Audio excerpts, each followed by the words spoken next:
नमस्कार, आप देख रहे हैं ट्रिडेंट टीवी और मैं सुनील नारनोलिया आपका स्वागत करता हूं मंथन करुणा के आज के एपिसोड में। मनुष्य सभ्यता हजारों लाखों साल पुरानी। अगर हम लोग कुछ अवशेषों के ऊपर, कुछ उन साक्ष्यों के ऊपर ध्यान दें तो हम लोग मध्य प्रदेश के रायसेन जिले के अंदर अगर चलें तो वहाँ की जो शैल चित्र हैं, अगर आप उनको एक बार देखना शुरू करेंगे तो वहाँ पे 10,000 से लेकर 30,000 साल पुरानी चित्रकारी आपको मिल जाती है। वहाँ पे कुछ अवशेष ऐसे भी हैं जो कि ये बताते हैं कि मानव सभ्यता यहाँ पर 1 लाख साल पहले भी थी। तो इस बात से ये सबूत मिलता है कि कलाकार की कला समय से भी आगे जाती है। कलाकार चले जाते हैं लेकिन उनकी कलाएं हैं वो समय से आगे निकलती जाती है। तो इस बात को हमारे राजा महाराजाओं ने, सरकारों ने भी अच्छे समझा और हमेशा कलाकारों को संरक्षण देने का काम किया। कलाकारों के संरक्षण की दिशा के अंदर हमारे पुराने राजा महाराजाओं के दरबारों के नवरत्न हुआ करते थे, जो कि अलग अलग विधाओं में पारंगत हुआ करते थे और उनकी जिम्मेदारियां हुआ करती थी उन अलग अलग कलाओं को संरक्षित करनी। समय बदला और बदलते समय के साथ में कि कलाकार हाशिए पर चले गए, क्योंकि अब राजा महाराजा ना होकर अब सरकारें आ गई और सरकारों के दिमाग के अंदर सरकार चलाना पहले था, कलाकारों का संरक्षण अब सेकेंडरी हो गया। क्योंकि शायद वो ये बात समझने में भूल कर रहे थे कि कलाएं इंसान को कालजयी बनाती हैं। तो कुछ ऐसे बहुत सारे सवाल हैं जो कला क्षेत्र से जुड़े हुए हैं, जिनके ऊपर लेके आज हम लोग चर्चा करने वाले हैं। तो हमने सोचा कि कला की जो सबसे बड़ी बात होती है वो चित्रकारी से आती है। जब भी इंसान कुछ भी करने की कोशिश करता है तो वो चित्र के जरिए अपनी भावनाओं को केड़ने की कोशिश करता है या गुनगुनाने की कोशिश करता है। तो हमने सबसे पहले उन लोगों को आमंत्रित करने की कोशिश की जो चित्रकारी के क्षेत्र के अंदर आगे। मैं स्वागत करना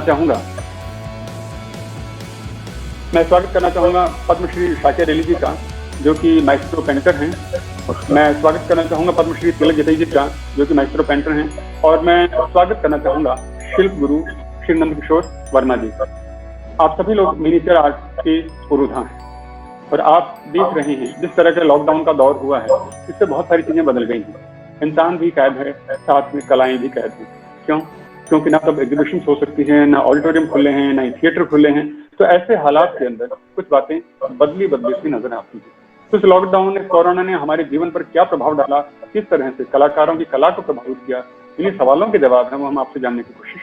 मेरा जो पहला जो सवाल है, जैसे कि हम लोग देख रहे हैं कि मैंने कही कि अब कहीं ना कहीं कलाकारों को उतना संरक्षण नहीं मिल रहा है जितना कि पहले हुआ करता था। तो मैं पहला सवाल है शाक्य रेली जी आपसे लेना चाहूंगा, आपको क्या लगता है कि आप अपनी जनरेशन को, आपके जो वंशज हैं, जो आपके संतान हैं, आपके संतान आपका जो आर्ट है उसको अडॉप्ट करने में उतनी ही खुशी महसूस कर रहे हैं रोजगार के तौर पर कि हाँ कि मैं इसको अपनाऊंगा और इसे आगे लेकर जाऊंगा, या फिर वो इस बात को दोहरे दर्जे में देखते हैं अगर मुझे इससे कोई बेटर अपॉर्चुनिटी मिलती है जॉब के लिए, वो MBA करते हैं जो और मिलती है, तो उस तरह टेंड होने की कोशिश कर रहे हैं? देखिए सुनील जी, बहुत अच्छा सवाल है आपका। और इस बारे में मैं ये कहना चाहूँगा कि जो मेरे 2 बेटे हैं और वो जो बेटे उसमें से एक जो है ना थोड़ा कला के प्रति उसका बहुत अच्छा रुझान है और बहुत अच्छी पेंटिंग करता भी है वो। लेकिन चूंकि जब बच्चे कहीं जॉब करते हैं या मल्टीनेशनल कंपनीज में वो जॉब कर रहे हैं तो वो लगता है कि वो पहले हमको वो करना है जो एजुकेशन उन्होंने हासिल की है उसके तहत वो फर्स्ट ऑफ ऑल वो जॉब करना चाहते हैं। इसके अलावा वक्त मिलता है तो वो उसके बीच बीच में पेंटिंग भी करना चाहते हैं। जब फ्री थे 2 साल तो उन्होंने काफ़ी अच्छी पेंटिंग बनाई और उसकी एक एग्जीबिशन भी हुई थी और पारंपरिक संस्था है हमारी, उसमें उसको अवार्ड भी मिला था। लेकिन अब बच्चों के पास वक्त की कमी है। दूसरी चीज़ एक चीज़ और बताना चाहूँगा कि जो हमारा मिनिएचर सब्जेक्ट है वो इतना है, इतना बारीका, इतना पेशेंस का काम है कि वो बच्चों में आज इतनी पेशेंस की बहुत कमी है। ये तो हमारा वक्त था, हमने बहुत टाइम लेकर और काफ़ी मेहनत कर और हमने उस काम को बहुत तल्लीनता से किया और पूरे पेशेंस के साथ किया और वो हम लोग कर चला पाए। लेकिन आज की जो जनरेशन है उनमें पेशेंस की बहुत कमी है और वो इसलिए शायद वो मिनिएचर में बहुत कम लोग आ रहे हैं। नहीं सर, उससे बड़ा एक सवाल जो आता है, पेशेंस की कमी वाली बात तो अपनी जगह आती है। आज कहीं ना कहीं प्राथमिकता मॉनिटरी भी हो गई है अगर नई जनरेशन को लगता है कि इससे अच्छा पैसा दूसरे जॉब के अंदर है, तो वो ये कोशिश करता है कि वो स्विच करके उस दूसरे जॉब के अंदर चला जाए। तो सवाल ये भी बनता है क्या कि इस कलाकारी में, इस कला के अंदर अब उतनी अर्निंग है कि लोग अपना भविष्य बनाने की सोच पाए? जो एस्टेब्लिश कलाकार हैं, जिनका काम पहले से सेट है और जो लोग कर चुके हैं और अपनी एक जगह बना चुके हैं, उनका काम बहुत बेहतर चल रहा है। और एक ये मिनिएचर ऐसी ही कला है, इसके ज़रिए रोजी रोटी, जीविका सब कुछ बहुत बेहतर तरीके से चल रही है और इसकी डिमांड भी रहती है, क्योंकि फॉरेन में इसका काफ़ी अच्छा बड़ा मार्केट है और फील्ड भी है, तो लोग उसको बहुत लाइक करते हैं। जयपुर हमारा टूरिस्ट प्लेस है और जो टूरिस्ट यहाँ आते हैं तो वो मिनिएचर को बहुत ज़्यादा लाइक करते हैं। हमारी कला को, हमारी जो कल्चर है, हमारी संस्कृति है, वो हमारी कला में दिखाई देती है, तो वो ले जाना पसंद करते हैं। तो आपका ये कहना है कि बच्चों को जॉब अपॉर्चुनिटी मिल भी रही है और उनकी प्रशंसा भी हो रही है, इसलिए उस चीज को उतना दोहन दर्जे पे नहीं ले रहे, लेकिन उन्हें बेटर अपॉर्चुनिटी मिलती है तो वो इस चीज को छोड़ने की कोशिश भी करते हैं। मैं अगला सवाल तिलक जी से मुखातिब होना चाहूंगा। तिलक जी, आपने अपनी शैलियां भी बनाई हैं, अपनी विधाएं खुद ब खुद क्रिएट की हैं, तो आपने उन अपनी शैलियों को जो विकसित की हैं, जो बनाई हैं, जो विधाएं आपने बनाई हैं, उनको सहेजने के लिए, उनको संवर्धित करने के लिए क्या उपाय किए कि आने वाले जनरेशन उन चीजों को आगे फॉलो कर सके? देखिए, सब कला और संस्कृति बगैर संरक्षण के कभी भी जो है आगे नहीं बढ़ती है। पुरातन काल से ही जो कला है, संगीत है, साहित्य है, इनको जब तक संरक्षण नहीं मिलता है ये आगे नहीं बढ़ती हैं, क्योंकि पैसा कमाना एक अलग चीज है और इनमें महारत हासिल करना एक अलग चीज है। तो ये तभी संभव है जब उनको बाकायदा पैट्रोनेज किया जाए। बगैर पैट्रोनेज के आप सोचें कि ये कला अगर मैं पैसे के लिए करूंगा तो मैं कभी भी नहीं करूंगा। आपने बड़ी अच्छी सी बात कही कि पैट्रोनेज कलाकार के लिए बड़ी चीज होती है। हो सकता है उससे 2 पैसा कम मिले, लेकिन अगर उसे सम्मान अगर ज्यादा मिलता है ना, उसे एहतराम अगर ज्यादा मिलता है, तो वो फिर उस चीज को दुख पाकर, पेट बांध कर भी उस कला को आगे लेकर जाने की कोशिश करता है। मनन किशोर जी, अगला सवाल लेके मैं आपकी तरफ आना चाहूंगा। मनन किशोर जी, आपसे मेरा सवाल ये है कि पहले एक वक्त हुआ करता था, एक दौर हुआ करता था जब कलाकारों का बहुत ज्यादा सम्मान हुआ करता था, और अब जैसे मैंने बताया कि बदलते वक्त के साथ में कहीं न कहीं प्रायिकताएं और प्राथमिकताएं बदल गई हैं और कलाकारों का सम्मान अब थोड़ा सा हाशिए पर चला गया है। ये हो सकता है कि समय की मांग भी रही हो और हो सकता है कि सरकारों की अपनी व्यस्तताएं भी रही हों। तो मैं ये जानना चाहता हूँ आपसे कि अब सरकार आपके क्षेत्र संबंधित कोई भी निर्णय लेती है तो क्या वो उन कलाकारों को, खास करके आप जैसे जो नामचीन लोग हैं जिन्होंने राष्ट्र की अपनी अपनी विधाओं के शिखर सम्मान हासिल कर रखे हैं, तो क्या उनसे राय मशवरे किए जाते हैं कि हम इस फील्ड के लिए ये निर्णय लेने जा रहे हैं, तो इसमें आप अपनी बातें, अपनी राय रखिए? सुनील जी, मैं आपको ये बताना चाहूँगा कि हमारी राज्य सरकार हो या हमारे देश की भारत सरकार हो, दोनों ही कलाकारों के लिए बहुत अच्छे से प्रयास करती है और इन प्रयासों में पूरा साथ दिया जाता है कलाकार का। आज तक ऐसा होता रहा है कि राजस्थान में जब जब कोई मीटिंग हुई है, कोई डिपार्टमेंट वालों ने बुलाया है या उद्योग भवन में बुलाया गया है, तो सब लोग मिलकर मीटिंग करते और उस पर डिस्कस हुआ करता था। लेकिन ये पिछले कुछ वर्षों से इसको थोड़ा सा छोटा कर दिया गया है। कलाकारों को मीटिंग में बुलाया नहीं जाता, उनके सुझाव माने नहीं जाते, या हमारी राज्य सरकार इस चीज़ को कुछ हल्के में ले रही है।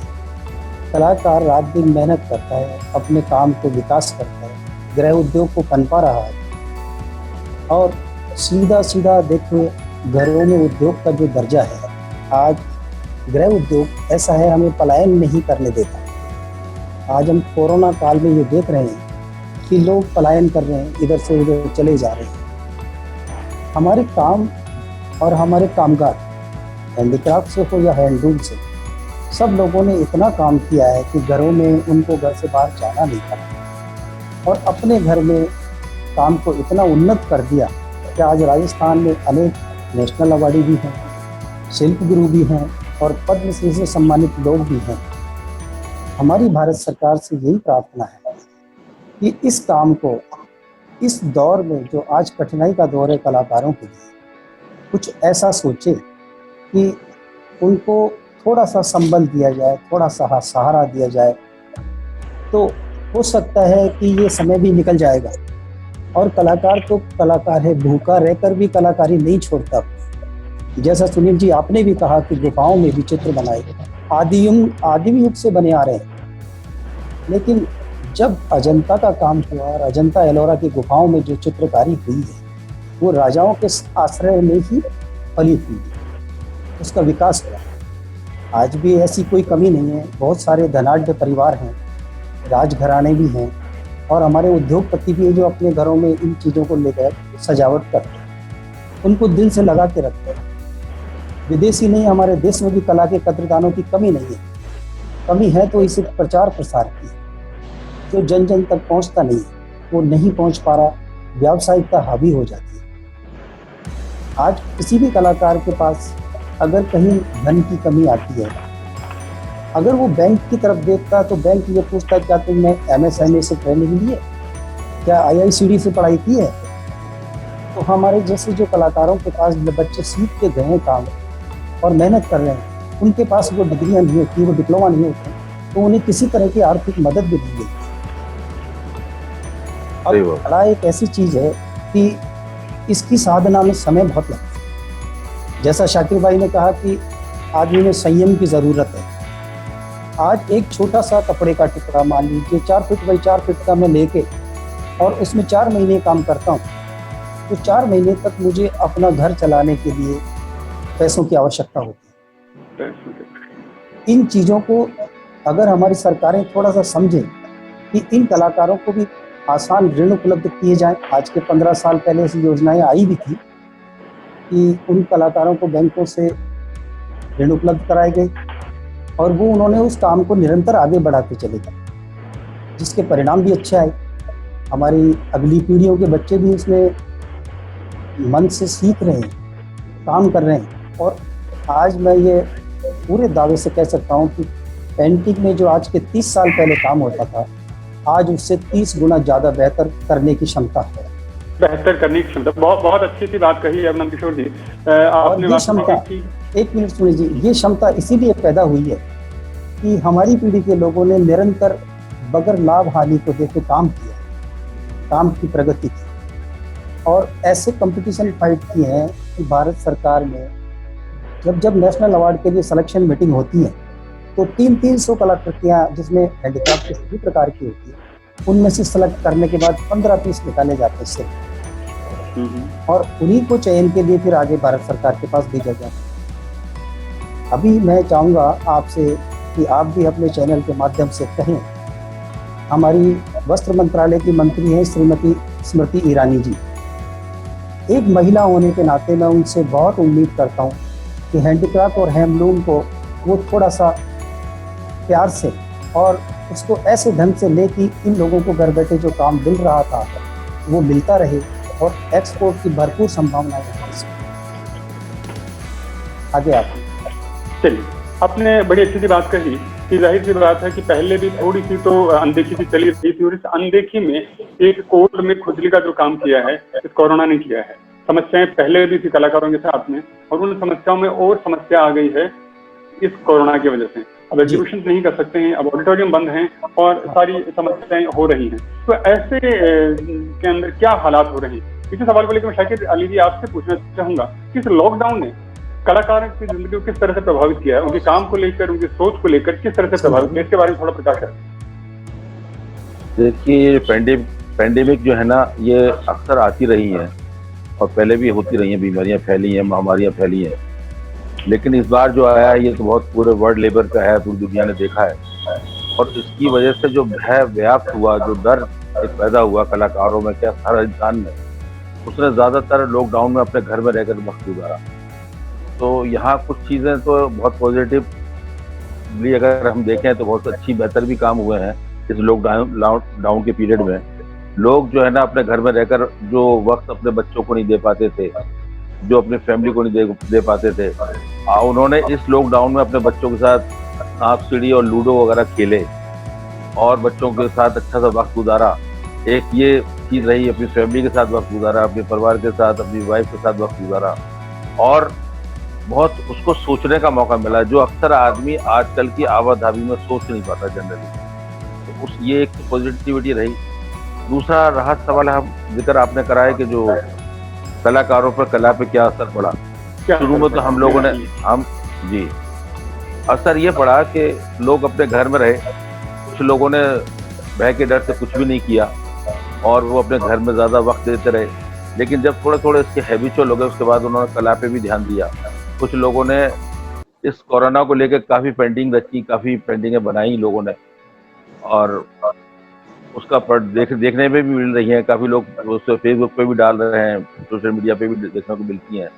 कुछ हाँ, ऐसा भी लेकिन करा भी तो बनी ठनी को बनाया था मास्क के साथ में, बड़ी हाँ, खूबसूरत सी जी। पेंटिंग थी, बहुत बहुत सुंदर थी। हाँ, इसके अलावा इसी तरह मैंने कोरोना पे पेंटिंग कोई नहीं बनाई और जैसे तिलक जी ने मास्क लगाया ऐसे मैंने भी एक राजस्थान फैमिली को लेकर एक पेंटिंग तैयार करी थी और उस कपल के ऊपर मास्क लगाया और मैंने ये दिखाने की कोशिश करी कि एक गांव धीरे धीरे जो ये महामारी है ये विदेशों से शहरों में आई, उस शहरों से जो है ना गांव की तरफ उसने पलायन किया और गांव से भी लोग जो है ना पलायन कर रहे हैं।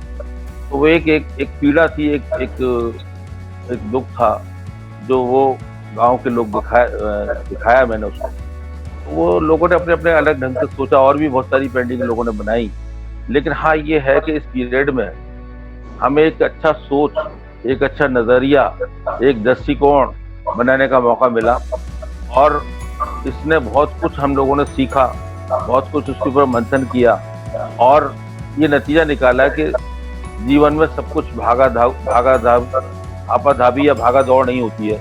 कुछ वक्त अपने फैमिली के साथ, अपने परिवार वालों के साथ गुजारना चाहिए।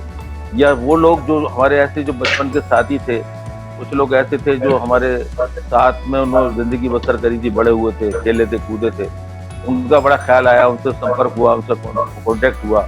तो जहाँ एक तरफ लोगों ने कुछ पेंटिंगों में अपना रुझान लगाया, तो मेरे जैसे इंसान ने उन लोगों से संपर्क किया जो मेरे पुराने मित्र थे, जिनको मैं भूल चुका था और उनसे बातचीत हुई, बड़ा मन को शांति मिली। और मुझे तो लगता है कि इसको हर चीज़ को एक पॉजिटिव लेना चाहिए। और अब धीरे धीरे इस कोरोना के साथ लोगों को रहने की आदत होती जा रही है। अब सवाल यह है कि कारोबार पे क्या असर पड़ेगा। कारोबार पे असर काफ़ी पड़ा है, सभी कारोबारों पे पड़ा हुआ है, वो पेंटिंग भी हो या कोई भी इंडस्ट्री हो या कोई फैक्ट्री हो या कोई दुकान हो या उसका अपना खुद का व्यवसाय हो, तो सब पे काफ़ी असर पड़ा है। और उस असर का नतीजा ये है कि अब ये जो वक्त था 5-6 महीने का, वो तो हमने बहुत इजीली तरीके से हमने गुजार दिया। लेकिन आने वाला जो वक्त है वो और ऐसा लगता है कि काफ़ी भयावह हो सकता है या और ज़्यादा खतरनाक हो सकता है। तो उसको गुजारने के लिए प्लानिंग होनी चाहिए, उसको भारत सरकार को भी सोचना चाहिए, राजस्थान सरकार को भी सोचना चाहिए और हम कलाकारों को भी इस बारे में मनन करना चाहिए कि हम इसको किस दिशा में ले जाएं। हमारी कलाकृतियों का जो डिस्प्ले है वो कैसे हो, या हमारे इवेंट वगैरह किस तरह हो सकते हैं, डिजिटल तौर पे भी हो सकते हैं, ऑनलाइन भी हो सकते हैं। तो बहुत सारे तरीके हैं, उसके लिए सोचना पड़ेगा, जिनके बारे में सोचना पड़ेगा। बिल्कुल बिल्कुल। मैं तिलक जी, एक जो अगला सवाल तो मेरे जहन में आता है और मेरे ख्याल से पूछना बहुत लाजमी हो जाता है कि कलाकार के लिए सृजन करते वक्त एकाग्रता का बड़ा महत्व होता है। उस एकाग्रता चाहिए, मन में शांति होनी बहुत आवश्यक है।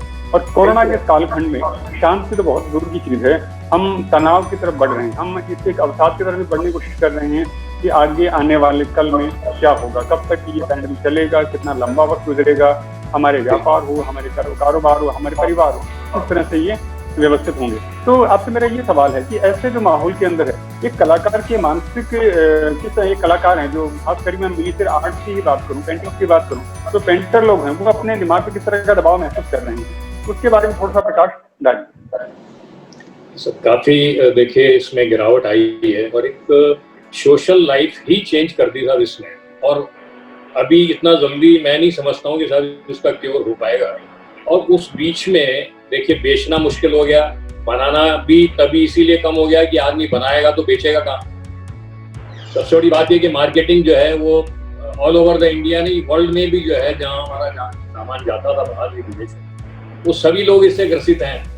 कोई भी पहले तो ये सोच रहा है कि हम कैसे सरवाइव कर जाएं, उसके बाद पेंटिंग खरीदेगा, उसके बाद जो है कलाकृतियों को खरीदेगा। तो इस बीच में ऐसा कुछ आप लोगों को जो है ये सिस्टम चेंज करना पड़ेगा। जो पहले था कि हम कहीं एग्जीबिशन करते थे अपने सामान की, और वहाँ वो लोग खरीदार आते थे, ले जाते थे। इस तरह का सिस्टम नहीं रह पाएगा। तो आपको इसलिए ऑनलाइन गैलरीज जो है डेवलप करनी पड़ेंगी, जहाँ आप अपना जो है वो प्रेजेंटेशन कर सकें और आपका सामान जो है वहाँ से जरूरतमंद आदमी जिसको भी समझ में आती है वो ले सके। तो इसके लिए ये ऑनलाइन जो है वो बहुत जरूरी है आपको आर्ट गैलरी।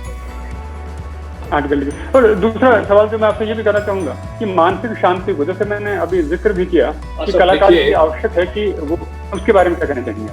नहीं, अब सरकमस्टांसेस ऐसे हैं जो इस तरह की महामारी से, तो ये सुकून तो बिल्कुल मिलना बहुत मुश्किल है। कब कहाँ किसको ये डिजीज लग जाए कुछ कह नहीं सकते।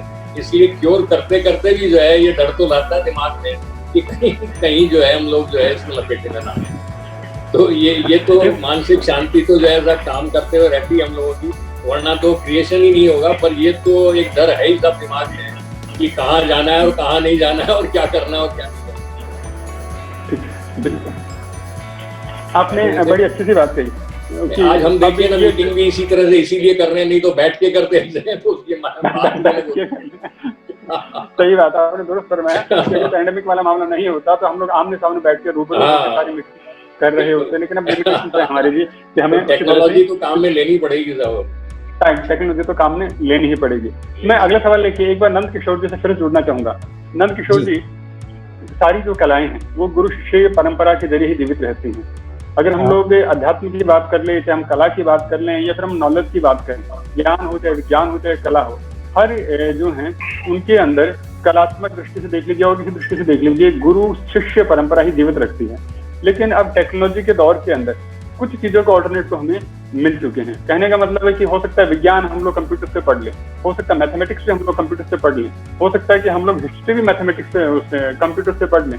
लेकिन बात आती है उन कलाओं की, जैसे आज हम मिनिएचर आर्ट की ही मैं बात करूँ और कहीं इधर उधर नहीं जाऊँ, तो उसमें बच्चे को ब्रश पकड़ने से लेकर उसको किस तरीके से रंग में भिगोना है, कैसे किस शिद्दत और किस शफाकत के साथ उसे चलाना है, ये बात गुरु शिष्य परंपरा में स्पष्ट जरिए महसूस करवाई जा सकती है। तो जाहिर सी बात है, माहौल कैसा भी बदले, कितना भी क्यों ना हो, हमें चाहे कितने भी सावधानियां क्यों ना बरतनी पड़े, लेकिन ये जो कला है इसको जीवित रखने के लिए गुरु शिष्य की नजदीकियां हमेशा आवश्यक ही रहेंगी। तो एक सवाल, पहला सवाल जो मैं आपसे, गुरु शिष्य परंपरा को लेकर सरकार की तरफ से पहले कोई पहल हुई है?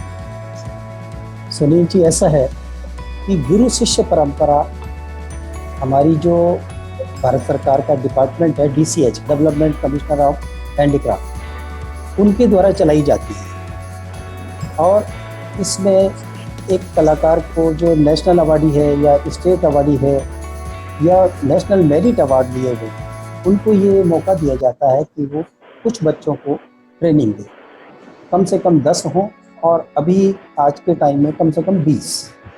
तो उनके लिए एक प्रावधान किया गया है, भारत सरकार की तरफ से फीस दी जाएगी, आपको जो समय आपका लगेगा उसका मुआवजा मिलेगा।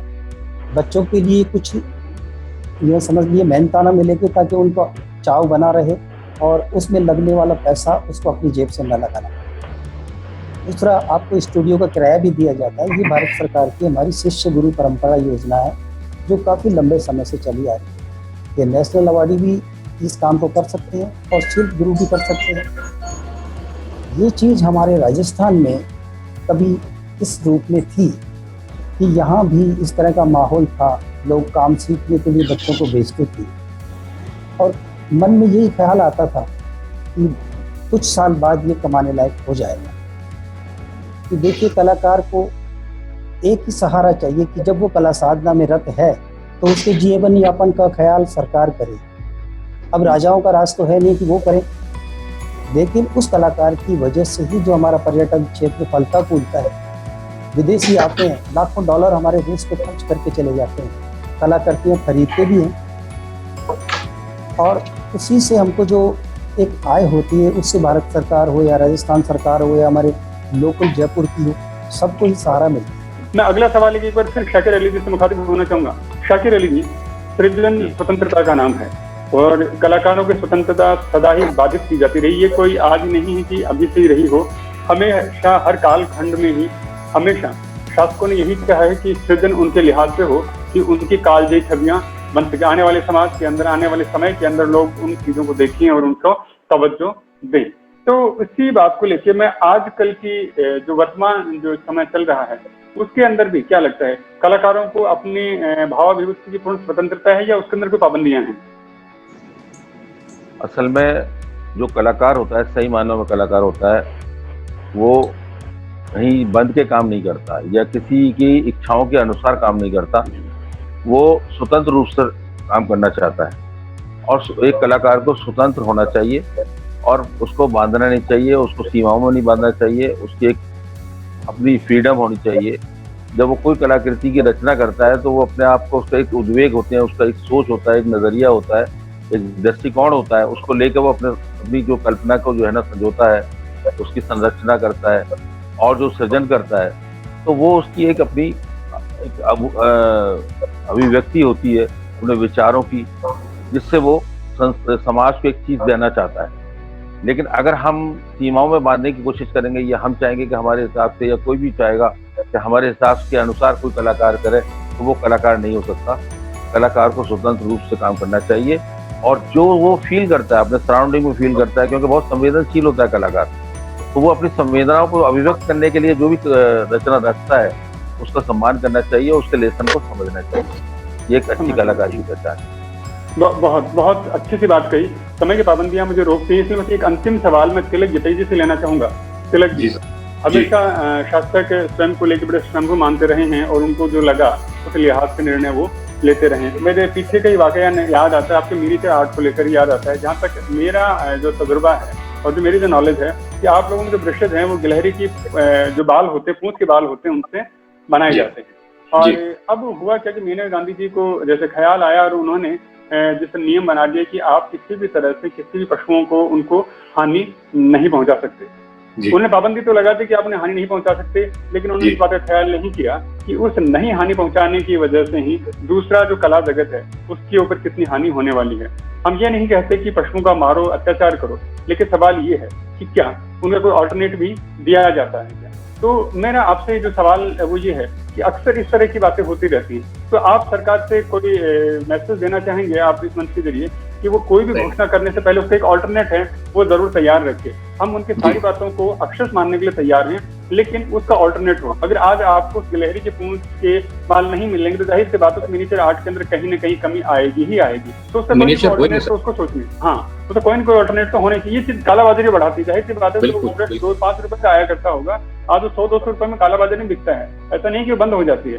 तो इन चीजों का ऑल्टरनेट नहीं आते, तो इसके बारे में आप क्या कहना चाहेंगे? देखिए सर, मिनिएचर पेंटिंग बगैर गैलरी की ब्रश के हो नहीं सकती, संभव नहीं है। जितना बारीक काम किया गया है किसी भी शैली में, उसका कमाल सिर्फ जो है वो गैलरी की ब्रश से ही होता है। और मैं आपको बताऊं, इसमें कोई भी पशु या पक्षी के साथ में कोई क्रूरता नहीं होती है। आप मेरे बाल में नाई से कटवाने जाता हूं, अगर मैंने उसकी पूंछ के बाल मैंने काटे और उसको छोड़ दिया तो इसमें कौन सी क्रूरलिटी हुई? सब मेरे ये समझ में नहीं है। और इसको लेकर के उन्होंने तमाम जो है ब्रश बनाने वालों को अंदर धर दिया और ब्रश का जो है वो कारोबार खत्म होने से कलाकार लोग बेरोजगार हो गए। मेन तो ये बात, आज हम दूसरी ब्रशों से वो काम ही नहीं कर सकते हैं। अगर मैं ब्रश बनाना जानता हूं तो मैंने तो काम चला लिया, लेकिन जो नहीं जानते वो क्या करेंगे? मैं आपको बताऊं साहब कि इसको पकड़ने के लिए लैब में जो है ये लोग एक्सपेरिमेंट करते हैं वहां। अब आप बताइए मेडिकल के स्टूडेंट कैसे उसको बगैर डिसेक्शन करे मेंढक को, या इनको जो है, हम तो वो काटा पीटी भी नहीं करते। हमने तो सिर्फ उसके बाल काटे और उसको छोड़ दिया, उसको ना मारा ना उसको कुरलेटी की हमने, ना कोई ऐसा अत्याचार किया जिसकी वजह से वो कहेंगे साहब आप पशु के साथ करते। मैं तो वैसे भी साहब जैन हूं, मैं तो अहिंसा परमो धर्म मार, तो चींटी को मारना भी बहुत बड़ा पाप समझ, कैसे उसको मारेंगे बताइएगा आप मुझे। तो इस चीज की जो है ना क्लेरिफिकेशन कोई सरकार नहीं करना चाहती कि कितनी बड़ी बात हुई है। मैं लंदन गया हूं तो साहब मैंने दुनिया की सबसे बढ़िया विंसन न्यूटन कंपनी जो कि आर्ट मटेरियल बना के उनको चैलेंज किया कि हमारी इस ब्रश के मुकाबले तुम्हारे पास कोई ब्रश है तो मेरे सामने ले। और ये इसी का कमाल है कि दाढ़ी का एक बाल देख लो, इस तरह से हम लोग जो बनाते हैं। आपको मोटी ब्रशें जो सेवल की है वो आज सिंथेटिक से काम चल सकता है, अच्छी बन रही है, पर जो आपकी लाइनिंग का जो काम, जो परताज का काम होता है वो बगैर गैलरी की ब्रश के हो नहीं सकता। सही बात कही आपने। ये कलाकारों के दुख, कलाकारों का जो दुख है ना साहब, वो सरकार को हम लोगों को बुला करके और करना चाहिए। अगर हमारा ये है कि साहब इसकी वजह से ऐसा हो रहा है तो हम मान लेंगे उस बात को, लेकिन ऐसा है नहीं और उसके बावजूद जो हम लोग हैरेस हो और काम छोड़ दें, वो कैसे होगा? नहीं, बिल्कुल दुरुस्त फरमाया। सरकारों के पास में तो मंत्रालय बनाए जाते हैं, जिन्होंने जी। जिंदगी में कभी बॉल नहीं फेंकी होती है वो क्रिकेट मंत्रालय के चेयरमैन हो जाते हैं, जो कभी कबड्डी वास्तविकता ग्राउंड है में उतरे वो कबड्डी के भी मैनेजर हो जाते हैं। तो हालात बिल्कुल, ऐसे ही कि जिसके जो बिल्कुल। पास होता है भाई भतीजावान है कि मुझे बिल्कुल। मेरे अच्छे अच्छे लोगों में मंत्रालय बांटने हैं। बिल्कुल। तो इस तरह की आप- शोषण की जो राजनीति है ये कहीं ना कहीं खत्म होनी ही चाहिए। आप देखिए साहब, कल की बात बताता हूँ मैं, जब आपसे बात हो रही थी तो मेरे दरवाजे के बाहर एक गिलहरी मरी हुई पड़ी थी। अब बताइए, अब मैंने उसके अगर बात निकाली कि मेरा काम चला लिया तो कौन सी मैंने गलती कर। बिल्कुल बिल्कुल, एक सेकंड, सही कहा आपने। मैं कुछ कहना हाँ बताएं शाकिर, क्या करेंगे? इसके बारे में एक जो अजीब धारणा है कि गिलहरी को मारकर और उसकी पूंछ के बाल निकाल कर काम में लेते हैं। बिल्कुल। मैंने भी मेरे गुरु से सीखा है कि ब्रश कैसे बनाए जाते हैं, कैसे कौन से हेयर इस्तेमाल करते हैं, उनके बाल किस तरह करते हैं। तो मैं आपको एक क्लियर करना चाहता हूँ कि गिलहरी को पिंजरे में पकड़ा जाता है और उसके ऊपर जो टो होती है उसकी, सिर्फ उसको कैंची से काटा जाता है, गिलहरी को मारा नहीं जाता। अगर गिलहरी मर जाती है और मरी हुई गिलहरी के बालों का आप ब्रश बनाते हैं तो बालों में भी दम नहीं होता, दम नहीं होता, वो काम की नहीं होती। वो क्या होता है कि ब्रश जो है ना बिल्कुल उसके जो डाउन हो जाते हैं, उनमें जो करंट है ना, इलास्टिसिटी वो खत्म हो जाती है। तो ये तो बहुत बड़ी धारणा है, यह भ्रम है कि लोग गिलहरी को मारा जाता है। गिलहरी को मारा नहीं जाता, गिलहरी को पिंजरे से पकड़ा जाता है और उसकी जो ऊपर की टो जिसको उठा के रखती है या जो नीचे रगड़ के चलती है उसका पॉइंट ही खत्म हो जाता है। तो जो उठा के रखती है सिर्फ उसी को, उसका जो बंडल है वो उसको काट लिया जाता है कैंची से और उन बालों को पूरी तरह से सेट करके उसको बनाया जाता है। बाकी जो है ना बहुत सारी जगह बिल्ली के बालों का इस्तेमाल होता है। मैं अल्जीरिया गया था या ईरान गया था तो वहाँ वो लोग बिल्ली के बालों का यूज करते हैं, लेकिन वो एकदम स्ट्रेट होते हैं, सीधे होते हैं। काम तो वो भी बहुत बारीक कर रहे हैं, लेकिन गिलहरी के ब्रश का कोई मुकाबला नहीं है। जितनी कोई मुकाबला नहीं, राउंड लेना हो या कोई आपको बहुत ज्यादा फाइन लाइन लेनी हो या लाइन का फोर्स दिखाना हो और बहुत बाल से बारीक लाइनिंग खींचनी हो तो उसको गिलहरी के ब्रश यूज करनी पड़ेगी। इसलिए गिलहरी का ये जो भ्रम फैलाया हुआ है, मैं मेनका गांधी जी को कहना चाहूंगा कि एक जानवर को तो आप बचाना चाहते हैं, लेकिन जो कलाकार हैं, इंसान वो मर रहे हैं, उनके बच्चों को क्यों मारना चाहते हैं?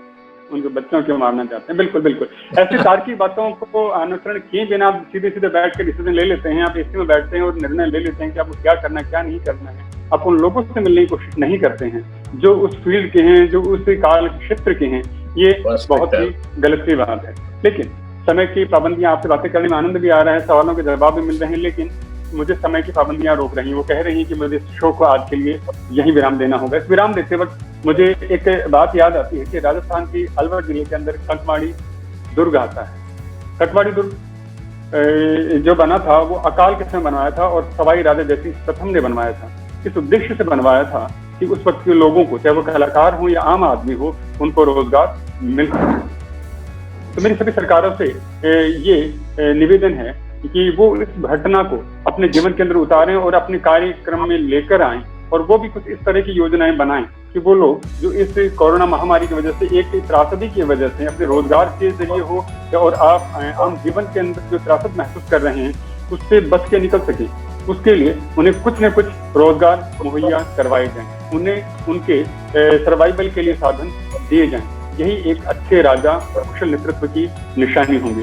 आशा करता हूं कि हमारी इस प्रोग्राम के जरिए कही गई बातों को सरकार के तक और आम आदमी भी इस बात को समझेगा और कलाकारों का साथ देगा, क्योंकि कलाकार जिंदा हैं तो हम जिंदा हैं। मैंने शुरू में भी कहा कि कलाकारों की जिंदगी उम्र उनकी उस समय से भी ज्यादा बड़ी होती है। लोग चले जाते हैं, कलाएं जिंदा रहती हैं। 1 लाख साल पुरानी कलाएं आज भी हम लोग देख रहे हैं और हम मानते हैं कि 1 लाख साल पहले मनुष्य सभ्यता थी। तो हम इन सभ्यताओं का, इन कलाकारों का सम्मान करना चाहिए कि ये हैं तो हम, तो हमारी सभ्यताएं हैं। क्योंकि हो सकता है किसी भी कालखंड के अंदर राजा हैं, उनके राजवंश हैं, बहुत अच्छे रहे हैं, लेकिन हम उन्हीं राजवंशों को, उन्हीं राजाओं को जानते हैं जिनके कलाकार बहुत अच्छे रहे हैं, जिन्हें कलाकारों के बारे में अच्छा लिखा है, उनके बारे में अच्छा उकेरा है। बाकी कितने भी अच्छे रहे हों, हम उनके बारे में कुछ भी नहीं जानते हैं। तो ये बात हमें स्वीकार करनी चाहिए, उनको आत्मसात करना ही चाहिए। कलाकार आने वाले जीवन के पथ प्रदर्शक हैं, तो उनकी बातों को, उनकी समस्याओं को समझा जाए और सरकार भी कोई भी निर्णय ले उससे पहले कलाकारों को निर्णय में शामिल करे। ये कलाकारों के लिए सम्मान भी होगा और भविष्य के लिए भी सत्कार भी होगा।